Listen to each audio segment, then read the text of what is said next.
Seorang raja memiliki banyak gajah dalam tentara perangnya. Ada seekor gajah yang sangat kuat, sangat patuh, dan sangat terampil, serta memiliki keterampilan perang terbaik. Dalam banyak pertempuran, dia dikirim ke medan perang, tidak pernah kembali kecuali dalam kemenangan. Dia adalah gajah kesayangan sang raja dari ratusan bahkan dari ribuan gajah lainnya. Sang gajah selalu berperang bersama sang raja, penguasa di wilayah barat tersebut. Waktu berjalan terus dan sang gajah semakin tua, sehingga baginda raja tidak lagi mengirimkannya ke medan perang. Tetapi gajah tersebut tetap menjadi bagian dari tim sang raja. Karena setiap saat ketika sang raja melihat gajah tersebut, dia menjadi senang, menjadi bahagia. Sang gajah tetap mendapatkan perhatian serta fasilitas utama dari sang raja. Suatu hari, sang gajah berjalan menuju tepi danau untuk minum. Ketika dekat bibir danau, sang gajah kakinya terjebak di lumpur di tepi danau. Setiap gerakannya bukan membawanya naik, namun semakin tenggelam perlahan.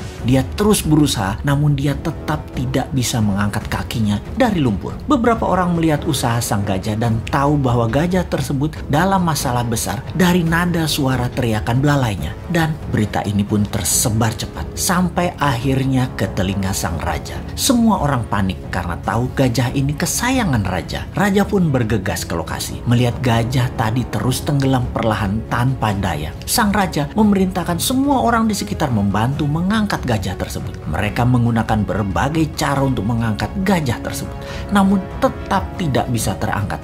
Ini bukan makhluk kecil, ini gajah yang besar. Dalam kegelisahan dan kepanikan raja serta orang sekitarnya, datanglah mantan Perdana Menteri penasehat sang raja dulu. Dia memahami situasi saat itu. Dia menatap sang gajah, kemudian menatap sang raja sambil mengatakan, "Baginda, mainkan genderang perang segera saat ini di sekitar danau. Mainkan dengan keras dan semangat." Raja pun terkejut dengan saran itu, namun dia perintahkan hal itu untuk dilaksanakan. Tak lama kemudian, genderang perang dimainkan, memainkan musik perang. Ajaib, mata sang gajah tua tadi berubah menajam. Tubuhnya mulai bergerak-gerak. Ada perubahan dari perilaku sang gajah kemudian. Sang gajah perlahan mulai bangkit dan tanpa bantuan siapapun, sang gajah perlahan menarik dirinya melawan sedotan lumpur dan bergerak naik serta kemudian berdiri. Semua orang terkejut, tak terkecuali sang raja. Ternyata bukan karena kekurangan atau kelemahan kemampuan fisik yang terjadi pada gajah tersebut.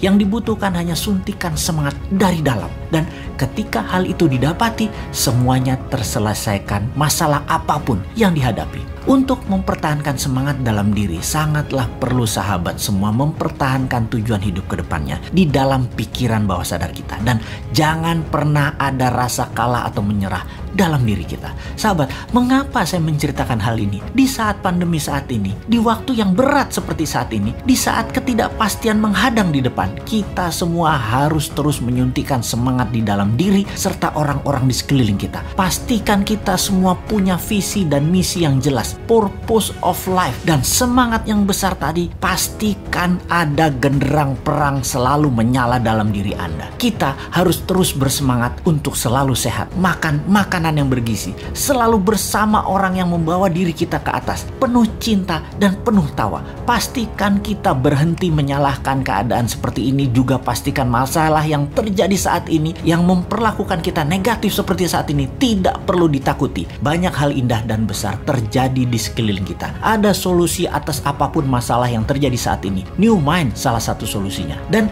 tak lupa, selalulah bersyukur atas apapun yang kita terima, bersyukur atas apa yang terlepas, dan bersyukur atas apa yang akan kita peroleh.